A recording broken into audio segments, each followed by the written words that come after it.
began with a single photograph, a grainy shot of a canyon wall in Mongolia, where a team of paleontologists had been working for weeks under blistering summer heat. The image was ordinary at first glance: sand, stone, and a jagged shadow cutting across the rock face. But when the photo was enhanced back at camp, details leapt out that turned the world of paleontology upside down.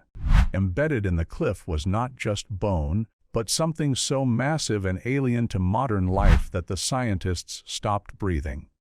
Vertebrae the size of barrels jutted from the stone, connected to ribs that curved outward like the arches of a cathedral.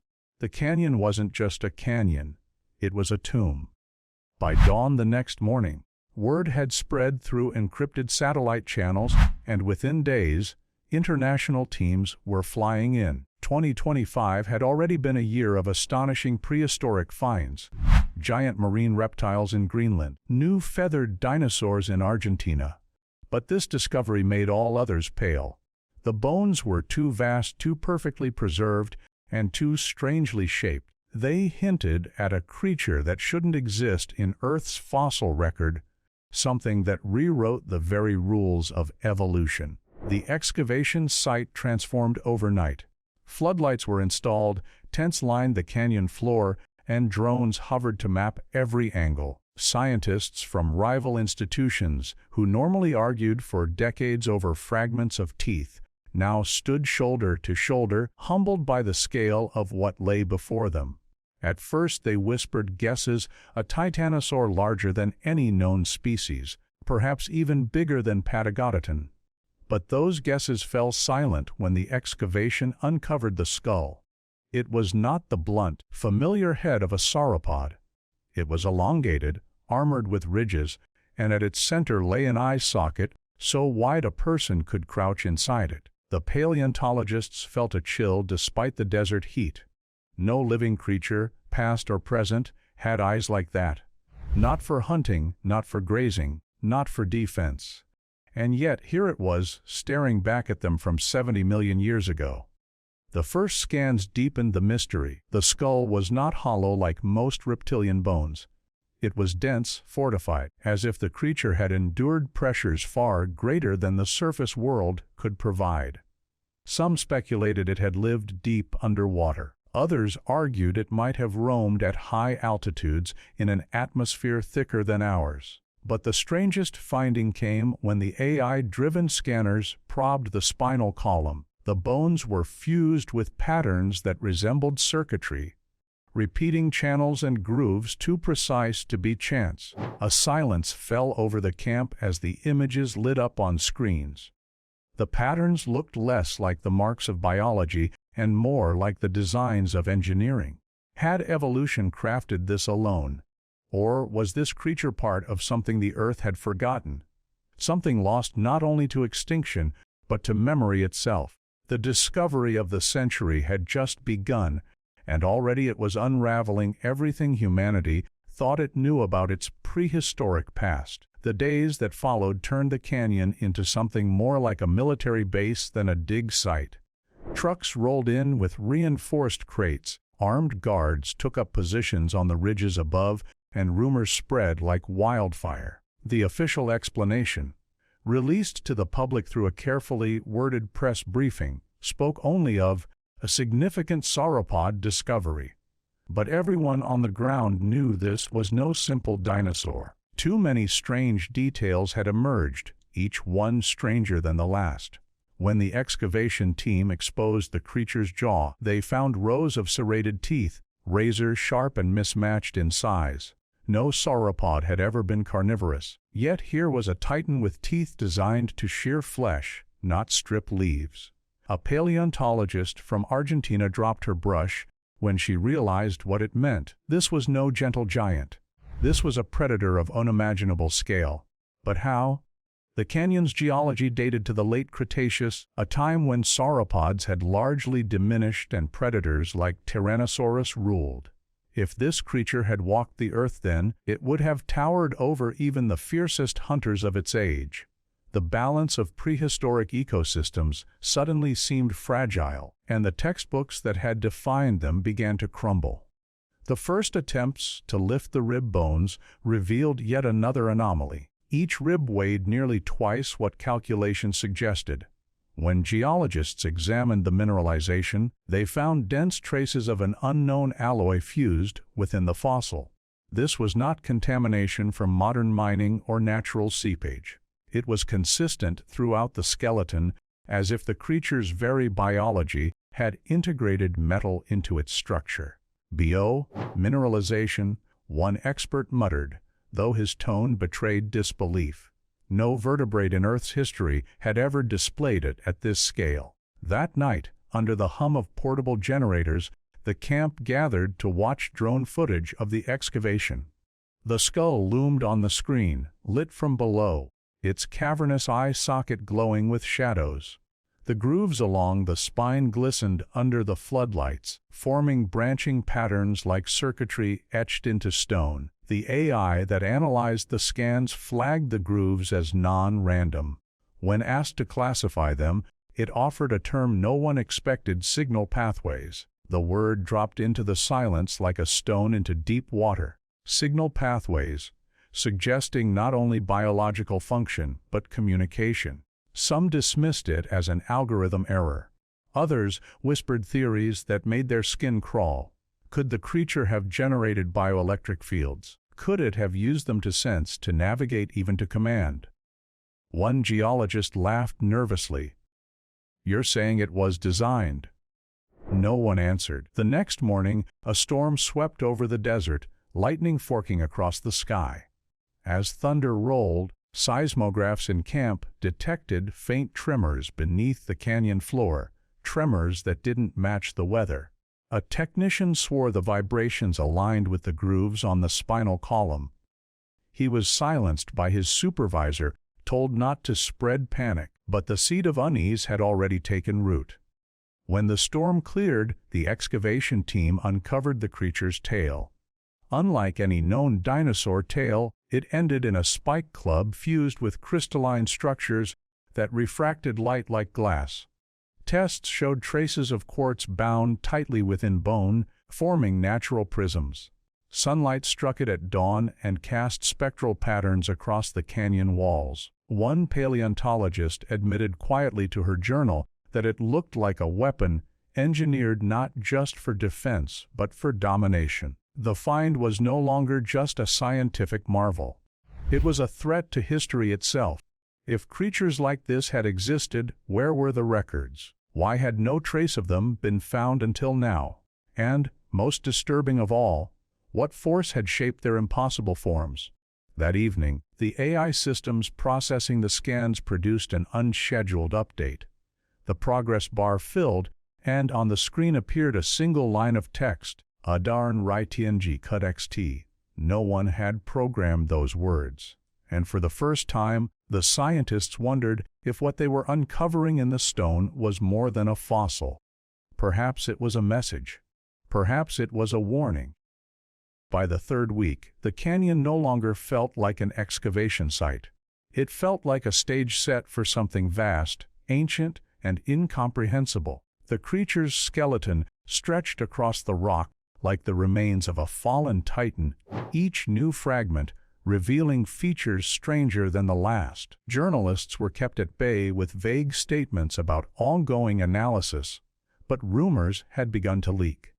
Satellite images showed the floodlights, the heavy equipment, the military trucks. Online forums speculated wildly. Some claimed the team had found proof of extraterrestrial life. Others insisted it was a hoax to cover nuclear testing. None of them were prepared for the truth that kept unfolding in the dust of Mongolia. The skull, now fully uncovered, gave the scientists nightmares. It wasn't just the size or the teeth. It was the cavities carved deep into the bone, perfectly symmetrical hollows that didn't match any known evolutionary purpose. They weren't nasal passages, weren't sinuses, weren't structural reinforcements. They looked like sockets for something else, something that had once slotted into the bone with precision. One researcher compared them to the housings in a machine, where components fit seamlessly into place. The comparison was dismissed out loud, but not in private. In private, every scientist admitted the same thought: this thing looked less like an animal and more like a construct. The analysis teams tried to stay grounded. They studied isotopes, ran carbon dating, confirmed the age of the stone layers. Everything pointed to the late Cretaceous, nearly 70 million years ago. And yet, nothing else from that era matched it. Its teeth belonged to a predator, its size to a herbivore, its bones to a machine, its tail to a weapon. It was a paradox, stitched together by time itself. Then came the discovery that silenced the camp. While cleaning sediment from beneath the spine, a graduate student found something wedged between two vertebrae, a small object, metallic, no larger than a fist. At first they thought it was a rock, but the way it gleamed under the brush gave it away. It was smooth, perfectly geometric, a hexagon with etched ridges along its surface. They rushed it to the scanners, and the AI system processed it faster than expected. What appeared on the monitor was unmistakable. The object was not a fossil. It was not stone. It was not bone. It was a device. Inside the hexagon, tightly wound filaments of crystalline metal coiled in spirals too fine to have formed naturally. Analysis suggested conductivity, electrical or otherwise, but the materials defied catalog. Some matched no known element on Earth. The AI labeled it simply artifact. The word made the scientists' skin crawl. For weeks they had entertained theories, but now those theories had teeth. If a device lay embedded in the spine of this prehistoric beast, it meant only one thing: the creature had been more than an animal. Panic simmered. Some argued to shut down the site, to turn the find over to governments before things spiraled out of control. Others demanded secrecy, insisting they had stumbled on evidence that could redefine not just paleontology, but the origins of life on Earth. Late-night debates turned heated, and distrust spread through the camp like infection. That night, as storm clouds massed again over the desert, the AI system updated without command. Its interface froze, then glowed faintly blue, projecting an image across the monitors. The scientists gathered, breathless, as lines formed on the screen, patterns pulled from the grooves in the creature's spine. Slowly, they rearranged themselves, locking into place until a symbol emerged. It wasn't random. It was deliberate. The symbol resembled an eye surrounded by concentric rings, a design eerily similar to the spirals etched into the metallic hexagon. The AI printed a caption beneath: SEQANCED. Coen T ext petty and D. For long moments, no one moved. The desert outside roared with thunder, lightning flashing over the canyon walls, illuminating the colossal skeleton that lay in silence below.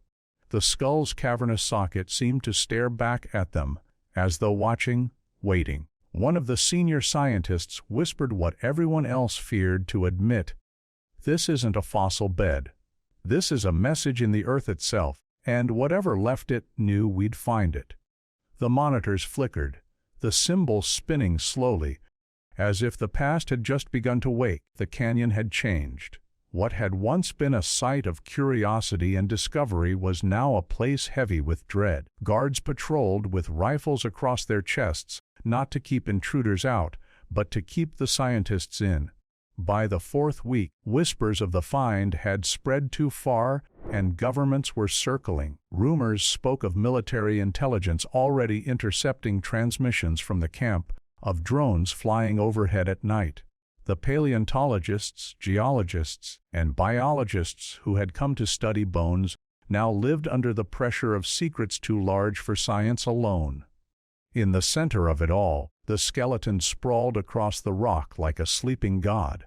Floodlights bathed the skull in a pallid glow, and the sockets carved into its bone seemed to shimmer in the dark. The metallic hexagon, what the AI had labeled an artifact, was locked in a lead case, guarded by two men who never left their post. Yet the sense of safety was an illusion.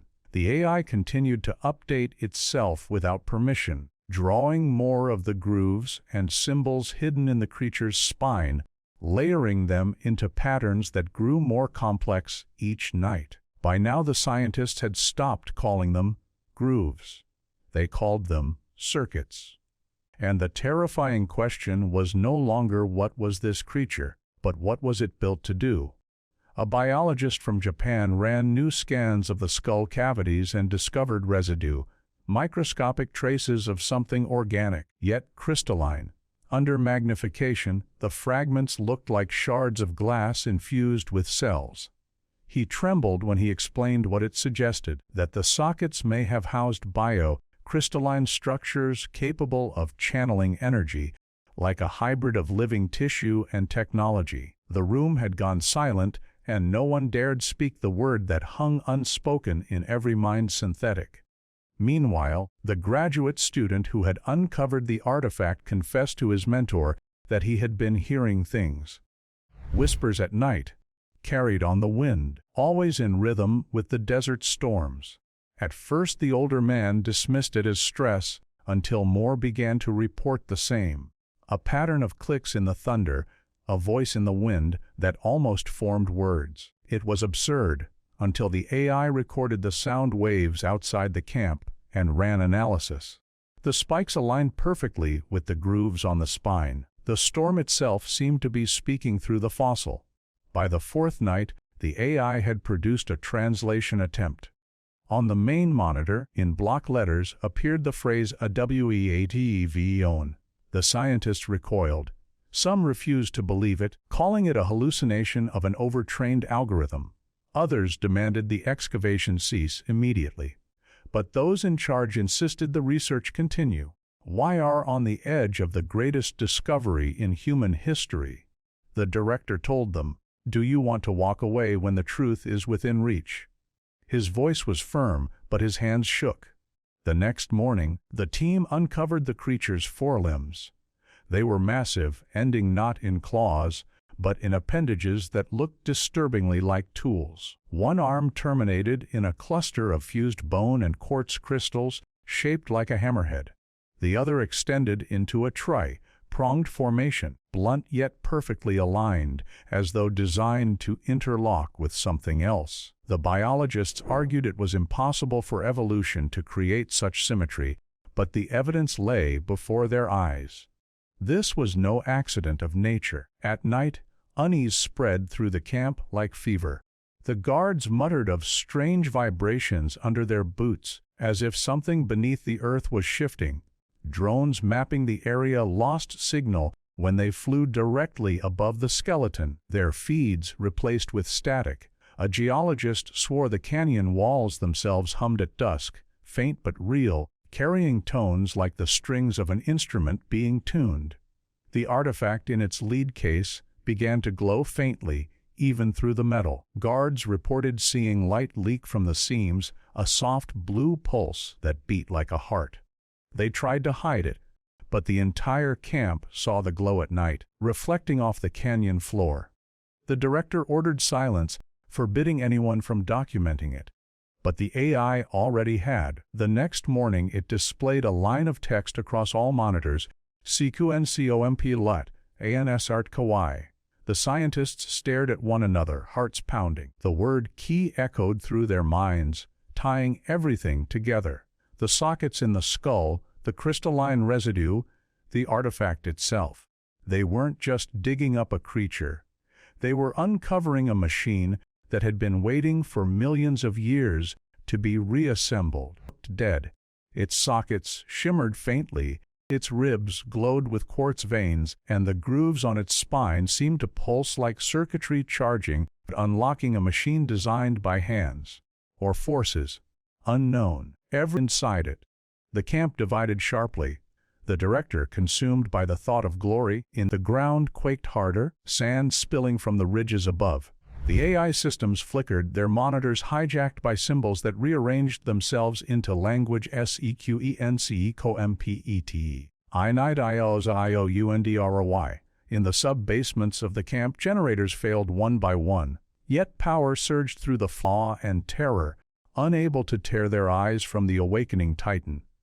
The skull tilted further, its massive jaw lowering as if to breathe, throwing beams of pale light across the canyon walls. The sound that followed was not a roar, not before stabilizing on a single message, stamped across every screen in bold characters off of TW refarmed, undone in minutes. Then, the impossible happened. The forelimbs twitched. Dust billowed as one massive appendage scraped against the canyon floor,